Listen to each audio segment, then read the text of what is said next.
Après ces programmes, l'heure de bérer, tout est possible et la bataille pour le ciel. L'apôtre Sam vous revient avec sa toute nouvelle émission intitulée Dans la classe du Maître. Un programme destiné à la connaissance de la profondeur de notre Seigneur et Sauveur Jésus-Christ. Ne ratez pas les deux rendez-vous hebdomadaires, mercredi 10h et vendredi 16h. Bien-aimé, je t'encourage à te connecter et en parler autour de toi dès maintenant. Que l'Éternel te bénisse et te localise.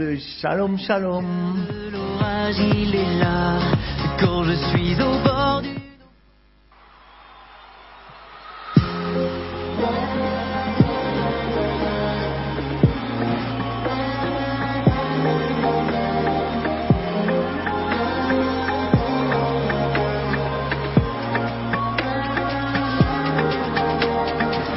Dans l'océan de mes tourments, souvent mon cœur désespère. Face à l'abîme, si mon bateau dérive, j'aurai foi en l'éternel. Même au cœur de l'orage, il est là. Quand je suis au bord du naufrage, il est là. Quand je suis perdu, sa voix guide. Chers amis, chers auditeurs, auditrices, soyez bénis. Nous sommes à notre énième rendez-vous dans la classe du Maître pour apprendre de Jésus-Christ, pour apprendre de la vie de Jésus-Christ. Bien-aimés, soyez les bienvenus. Je me sens bien dans la présence du Maître. Nous sommes assis ensemble, nous sommes tous en train d'apprendre aujourd'hui. Et j'aimerais commencer encore par une petite histoire. Le titre, c'est « Est-ce tout ?» C'est une question, est-ce tout? Et c'est un homme qui est venu voir un missionnaire et il lui raconte que ces derniers temps, il se sent vraiment très mal à l'aise. Et le missionnaire lui pose la question, mais est-ce que peut-être tu aurais fait quelque chose que ta conscience te reproche? Oui, j'ai volé, finit par confesser l'homme. Et qu'as-tu volé? Oh, j'ai volé une petite corde. Eh bien, va rendre la corde à son propriétaire et confesse-lui que tu l'as volée. C'est simple. L'homme promet de suivre ce conseil et repart. Pourtant, quelques jours plus tard, il reparaît et manifestement, il a de nouveau un poids sur le cœur. Mais, monsieur le missionnaire, pasteur, homme de Dieu, j'ai fait comme tu as dit, mais ça ne va toujours pas. Après un moment de réflexion, le missionnaire lui demande, est-ce tout? Tu n'as peut-être pas tout raconté. Non, homme de Dieu, il y avait quelque chose au bout de la corde. Quoi donc? Une vache. Eh bien, combien d'hommes ne se comportent-ils pas envers Dieu comme cet homme avec le missionnaire? Pour un motif ou un autre, ils ont la conscience chargée. Ils sont malheureux et ils viennent à Dieu. C'est bien, mais ils ne lui disent que la moitié de la vérité et ensuite ils se plaignent de ne pas trouver le repos de leur conscience. Voyons le roi David, qui a lui aussi été tourmenté par une mauvaise conscience. Pendant longtemps, lui aussi, a gardé le silence. Mais ensuite, il a fait une confession claire et il a trouvé le pardon. Il en parle dans le psaume 32 où il dit « Quand je me suis tu, mes os ont dépéri, quand je rugissais tout le jour, je t'ai fait connaître mon péché et je n'ai pas couvert mon iniquité. J'ai dit, je confesserai mes transgressions à l'Éternel et toi tu as pardonné l'iniquité de mon péché. Bienheureux celui dont la transgression est pardonnée et dont le péché est couvert. » Mon ami bien-aimé, Église, corps de Christ, Dieu est riche en pardon. Dieu est riche en pardon. Cette petite histoire va nous introduire sur celui justement qui est là pour nous mettre mal à l'aise, pour nous donner la conviction de péché, et c'est le Saint-Esprit. Et aujourd'hui, dis avec moi, nous allons voir les 9 bénéfices d'une bonne relation avec le Saint-Esprit. Alléluia. Aujourd'hui, je me réjouis d'être enseigné sur ce sujet. Bien-aimés, lorsqu'on accepte de donner notre vie à Jésus-Christ et qu'il devient notre Sauveur et Seigneur, on devient le temple du Saint-Esprit. Le temple du Saint-Esprit, c'est là où il habite de manière permanente. Entre parenthèses, dans certaines doctrines, on parle de visitation du Saint-Esprit. Le Saint-Esprit ne veut pas, il n'y a donc pas de visite du Saint-Esprit, il veut une habitation permanente. Parce que s'il te visite, il vient et il part. Il veut rester dans sa maison, dans son temple que nous sommes.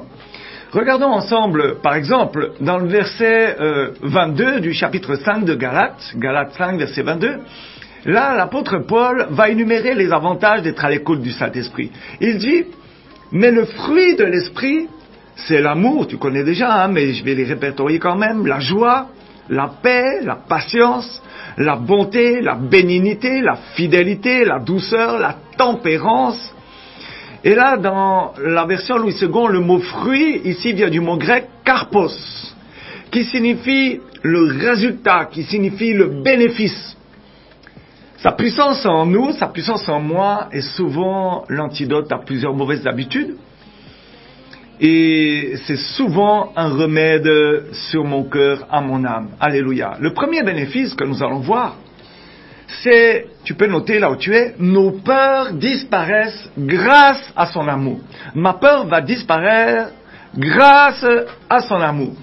En raison de ma nature, de ta nature humaine, et parce qu'on vit dans un monde déchu où les mauvaises nouvelles sont fréquentes, il nous arrive souvent qu'on ait des pensées négatives, traumatisantes, effrayantes, amen, et on n'a pas toujours les moyens de combattre ces craintes, ces peurs, mais, bien aimé, la bonne nouvelle de ce matin dans la classe du Maître, c'est que la façon la plus efficace est de, bien sûr, ramener nos pensées à l'amour de Dieu, sur l'amour de Dieu. Tu vas prendre avec moi 1 Jean 4, verset 18. 1 Jean 4, verset 18 dit, « La crainte n'est pas dans l'amour, mais l'amour parfait, tu connais la suite, bannit la crainte. Car la crainte suppose un châtiment, et celui qui craint n'est pas parfait dans l'amour. » Amen. Quand tu as peur, tu n'es pas parfait dans l'amour. Par exemple, parlons des célibataires, ou précisément des femmes célibataires. Elles peuvent avoir peur, par exemple, d'entrer en couple avec quelqu'un. Parce que la maman là, ou la fille là, n'est pas convaincue que cette personne est la bonne. Et bon, elle recherche la volonté de Dieu. Et comme tout le monde change dans la vie, on ne peut pas contrôler les autres, ni dans le futur. Amen. La personne pourrait dire oui aujourd'hui, non demain. Il faut seulement nous appuyer sur Dieu lorsqu'on prend notre décision. Parce que Dieu connaît ce qui va se passer dans l'avenir. Alléluia. Le problème, c'est la fidélité, l'obéissance au mariage et à la relation. Et la volonté, malheureusement, a été donnée à l'homme de choix. C'est-à-dire, il a le choix de dire oui ou de dire non. Il a le choix de dire je continue ou j'arrête. Amen. Et ça, c'est tout le problème. Mais lorsque nous sommes à Jésus-Christ, nous sommes normalement dans l'obéissance du mariage. Alléluia. 2 couples sur 3 divorcent, y compris dans le corps de Christ. C'est une catastrophe. Alléluia. Donc ce matin, nous allons enseigner principalement les filles célibataires, les femmes célibataires. Alléluia. Et donner du courage par la puissance du Saint-Esprit qui va nous enseigner. Amen. Bon, si il y a un cas où Dieu t'a donné le feu vert, et que tu sais que Dieu t'aime, tu seras capable de surmonter ses peurs. Amen. Tu seras vraiment très capable. L'amour de Dieu nous aidera aussi, va t'aider à surmonter l'engagement, la crainte de t'engager. Amen. Bon, tu as certainement été blessé dans le passé. Amen. Tu as connu, tu as eu une vie de couple déjà et tu as été blessé, meurtri, trahi par un homme infidèle ou je ne sais encore quel problème. Amen. C'est son amour, c'est-à-dire l'amour de Dieu qui te soutiendra si, par exemple, même tu as vécu le rejet. Peut-être l'homme t'a rejeté tout simplement. Je connais l'histoire d'une maman qui disait que, comme mes enfants et moi-même, nous sommes constamment malades, le mari a fui parce qu'il y avait trop d'argent à sortir. Amen. Où il y a de l'amour, où il y a de l'attention pour la femme et les enfants, avec ce genre de réflexion. Tout est lié au matériel, pardon. Même un jour, une maman m'a dit, elle arrive avec son mari à la prière, elle me dit, mais je suis là, je me demande, avec les problèmes que nous avons dans notre couple, si c'est mon mari. Je lui dis, mais comment vous vous êtes connus? Elle dit, on s'est connus à l'université. Je couchais au sol. Aujourd'hui, je dors dans le carreau. J'ai dit, mais c'est la seule raison pour laquelle vous aimez votre mari? Elle me répond oui. Hey. Et vous avez combien d'enfants? 4. Hey, mon frère. Ok, je continue. Amen. Bien-aimés, deuxième bénéfice. Nous sortons du découragement grâce à la joie. Plutôt grâce à sa joie. Amen. Peut-être que tu vis le découragement là où tu es, tu traverses une période difficile. Amen. Et lorsque nous sommes découragés, on a la tendance, l'habitude à regarder ce qu'on n'a pas, au lieu de regarder à ce que j'ai. Et ce sentiment vient te visiter, il vient dans tes pensées, et nous devrions en parler ouvertement avec le Saint-Esprit. Amen. Parce qu'il va t'aider à ramener tes yeux sur ce qui est vraiment essentiel, c'est-à-dire ton salut. Il ne faut pas rater le but. Sachant que notre éternité est assurée, la joie, bien-aimée, va revenir facilement et rapidement. Lis avec moi Philippiens 4, verset 4. Il est dit, dans Philippiens 4, verset 4, « Réjouissez-vous toujours dans le Seigneur. » Il y a toujours un S, c'est-à-dire tous les jours. Et je le répète, regardez la répétition, « Réjouissez-vous. » Bien-aimés, les premiers chrétiens étaient parfois très pauvres et risquaient d'être torturés et tués, mais selon Paul, ils gardaient la joie. Dans 2 Corinthiens 8, verset 2, « Au milieu de beaucoup de tribulations qui les ont éprouvées, leur joie débordante, ils n'avaient pas seulement la joie, mais elle débordait, et leur pauvreté profonde ont produit avec abondance de riches libéralités de leur part. » Donc, pour résumer, on peut être profondément pauvre, comme on vient de le voir, et avoir tout de même une joie débordante. Grâce, évidemment, parce que ma joie ne pourra pas être débordée, mais c'est seul, grâce à l'Esprit de Dieu en nous, que notre joie sera complète. Regardez comme un sujet de joie complète les diverses épreuves par lesquelles vous passez. Troisième bénéfice, tu peux noter, nos blessures sont guéries et sont remplacées par sa paix, pas par ma paix, mais sa paix. Amen. La paix du Saint-Esprit en moi. Mes amis, rares sont ceux qui n'ont jamais vécu une peine d'amour. Les blessures émotionnelles ont laissé des cicatrices sur notre âme et souvent elles nous empêchent d'être ouverts à d'autres relations. Mais la bonne nouvelle, c'est que Jésus-Christ est venu mourir sur la croix pour porter ses blessures, même, bien aimé, même celles du cœur. Même celles du cœur, les blessures morales, les blessures sentimentales, toutes ces blessures secrètes qu'on ne voit pas, que personne d'autre que toi peut ressentir. Alléluia. Dieu va les guérir au nom de Jésus-Christ. Lorsque j'accepte son pardon, on arrive très facilement à pardonner aux autres. Et c'est seulement par le pardon que la guérison peut germer. Philippiens 4, verset 7. Et la paix de Dieu qui surpasse toute intelligence gardera vos cœurs et vos pensées en Jésus-Christ. Alléluia. Magnifique parole. À partir du moment où la paix de Dieu qui surpasse toute intelligence est en moi, elle garde mon cœur et mes pensées. Il faut se souvenir quand même que pour qu'une parole sorte, il faut une pensée. Pour que des actes sortent, il faut une pensée, des paroles avant. Alléluia. Donc, une pensée peut générer des actes.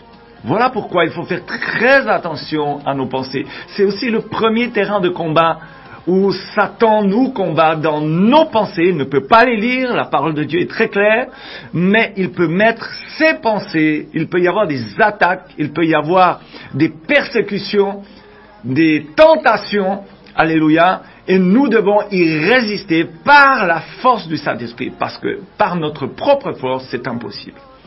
Quatrième bénéfice.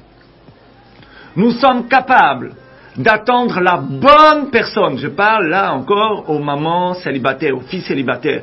Grâce à sa patience, pas la mienne. Sa patience, ça me fait penser un jour, une maman vient à la prière, elle me dit, si je n'ai pas un mari au 1er janvier, et on était en septembre, je prends.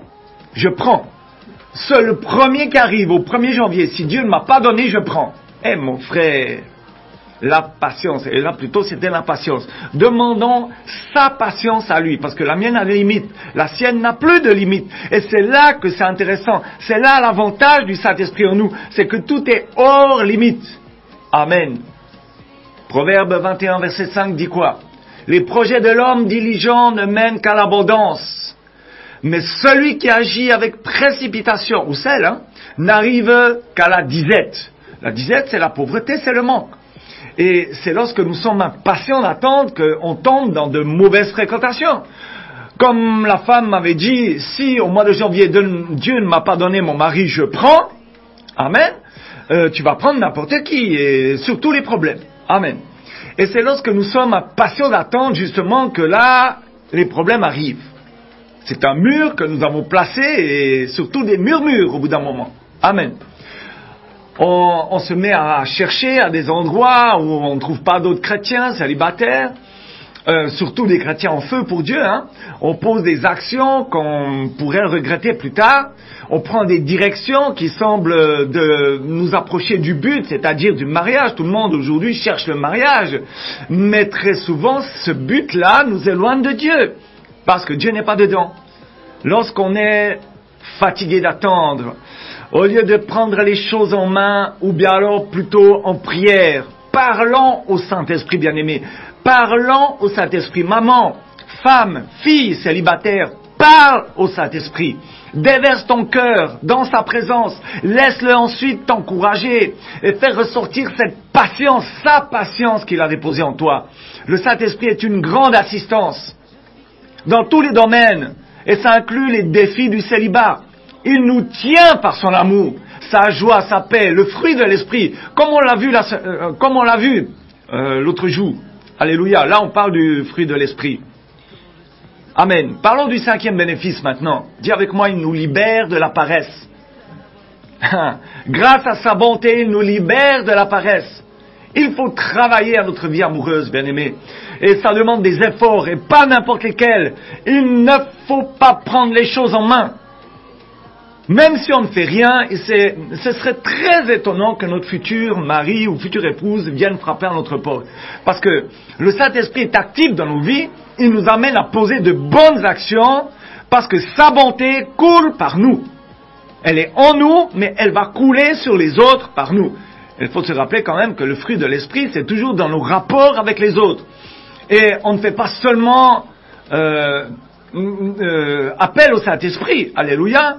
On est aussi là dans une pleine et plutôt dans un plein engagement de la foi. Alléluia. On pose les actes de la foi.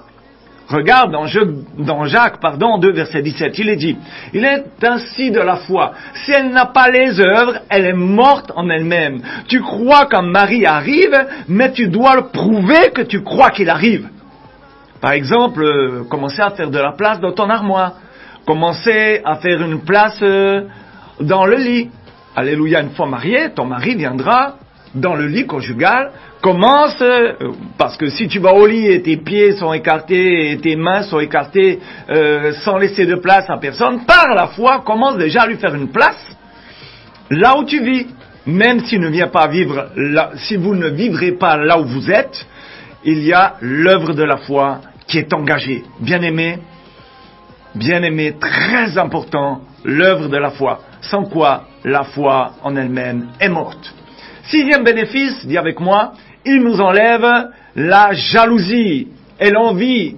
Alléluia. Par la bénignité, il nous enlève la jalousie. C'est vrai que je me suis marié au Cameroun et il y avait des filles d'honneur. Et c'est une belle expérience certainement pour les filles qui sont là. Amen. Sauf peut-être lorsque la fille d'honneur est là pour la 5e ou 6e fois. Peut-être qu'il y a des sourires sur vos visages et ça vous parle. Peut-être que tu es concerné. On sourit sur les photos, mais au fond du cœur, ça commence à germer et c'est l'envie, ou bien alors de la convoitise, ou bien alors de la jalousie. On peut faire de bonnes choses, c'est-à-dire manifester de la bonté, mais lorsqu'on n'a pas la bonne disposition du cœur, il nous manque alors la bénignité. Dis avec moi, bénignité. La bénignité, c'est la qualité d'une personne bienveillante. C'est quelqu'un qui est doux. que votre douceur soit connue de tous les hommes. Une bonne relation avec le Saint-Esprit va te permettre de remédier à ce problème. Il est dit dans Romains 12, verset 15, c'est-à-dire dans le problème de la jalousie, de la convoitise, de ta souffrance lorsque tu vas à un mariage, te voyant toujours seul, tu as toujours l'espérance de trouver l'homme, même à ce mariage, tu pars pour voir l'homme et tu rentres bredouille, seul dans le célibat. Bien-aimé, tout esprit de célibat qui t'a localisé, lié, je te délie et je frappe d'aveuglement cet esprit dans ta vie au nom de Jésus-Christ de Nazareth. On continue, il est dit de Romains 12, verset 15, « Réjouissez-vous avec ceux qui se réjouissent, pleurez avec ceux qui pleurent. » Pour y arriver, bien-aimé, il faut demander au Saint-Esprit de nous montrer les bénédictions qu'il m'a réservées. Parce que ce n'est pas parce que mon ami a trouvé un gentil mari qu'il n'y en a pas un autre qui est parfait pour toi. Amen. Voyons ensemble le 7e bénéfice. Courage, femme, maman, fille célibataire, courage. Il nous aide à ne pas faire de compromis. Pas de compromis. Parce qu'il est fidèle. Amen. Quel est le scénario?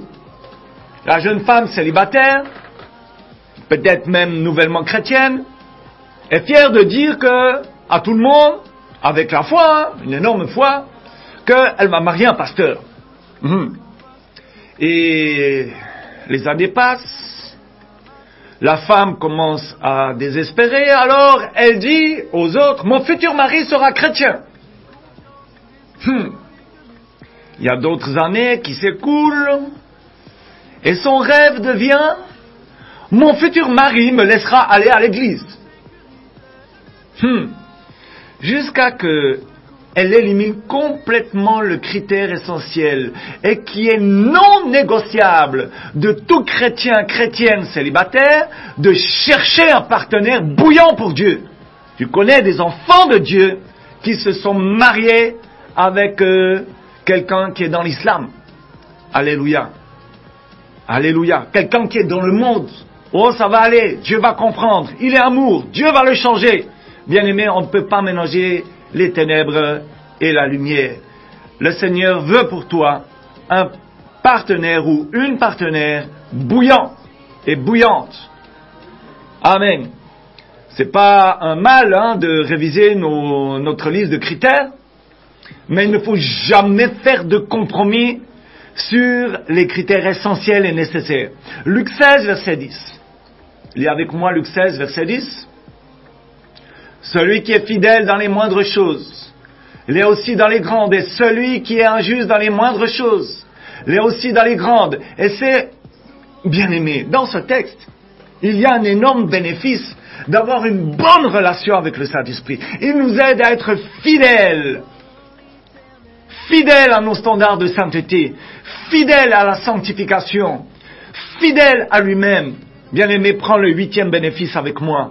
D'avoir le Saint-Esprit dans nos vies. Il ne nous laisse pas développer l'orgueil grâce à sa douceur en nous.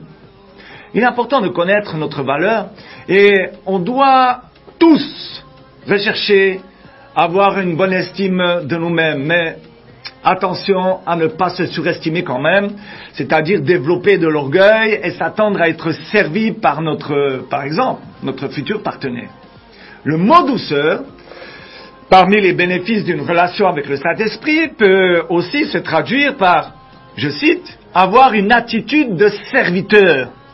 Une attitude de serviteur. Alléluia. Bon, prenons ensemble Marc 10, verset 43. Marc 10, 43, il n'en est pas de même au milieu de vous, mais quiconque veut être grand parmi vous, qu'il soit votre serviteur. Alléluia, alléluia, alléluia, amen. 9e bénéfice. Il refroidit nos pulsions sexuelles en nous donnant de la tempérance. Je suivais un témoignage, en parenthèse, l'autre jour, qu'il y avait un département pour celles et ceux qui se masturbent. La masturbation est un péché, bien-aimé. Attention que tu ne gagnes pas l'enfer, que l'enfer te perde à partir de maintenant, que tout esprit de masturbation dans ta vie soit vaincu au nom de Jésus-Christ de Nazareth. C'est le ciel que tu dois gagner et ce matin tu apprends dans la classe du maître que le Saint-Esprit est aussi capable de refroidir tes pulsions sexuelles. Parce que dans le célibat, ce n'est pas temporel, actuel, ce n'est pas évident.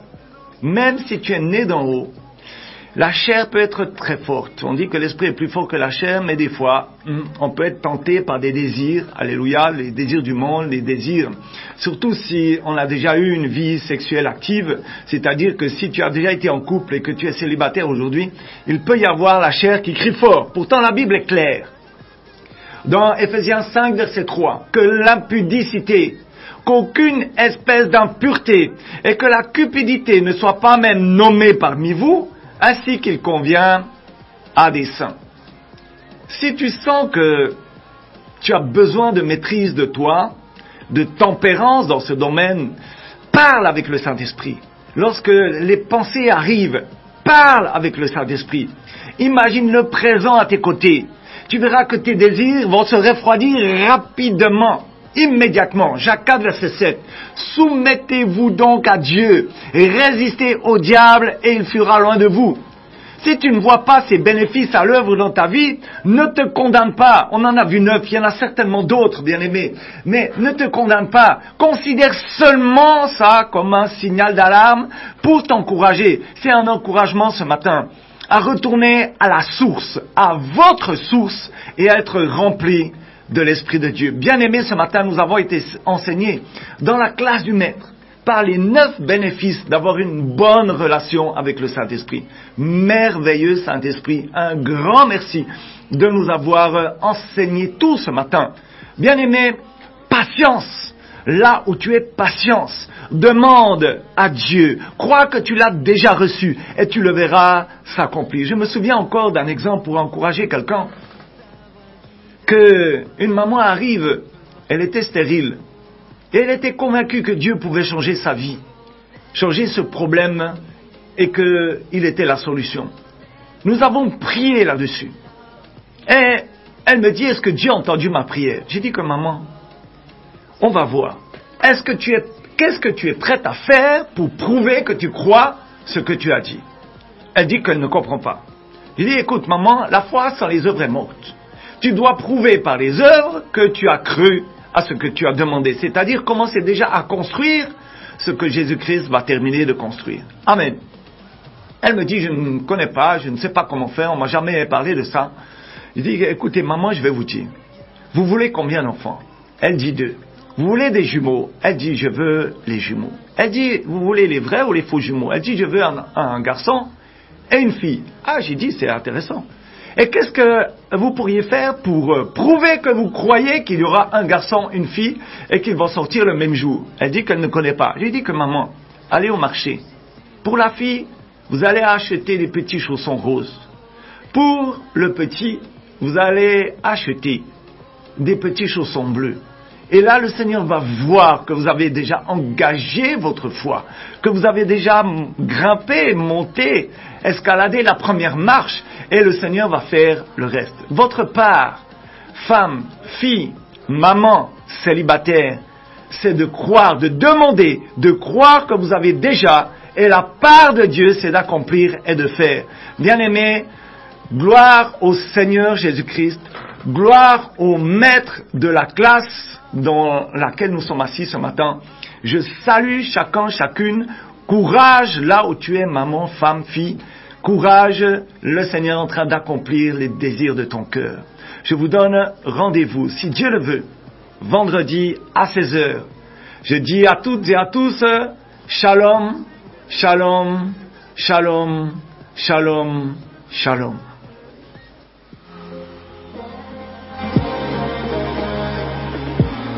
Après ces programmes, l'heure de Béret, tout est possible et la bataille pour le ciel. L'apôtre Sam vous revient avec sa toute nouvelle émission intitulée Dans la classe du Maître. Un programme destiné à la connaissance de la profondeur de notre Seigneur et Sauveur Jésus-Christ. Ne ratez pas les 2 rendez-vous hebdomadaires, mercredi 10h et vendredi 16h. Bien-aimé, je t'encourage à te connecter et en parler autour de toi dès maintenant. Que l'Éternel te bénisse et te localise. Shalom, shalom.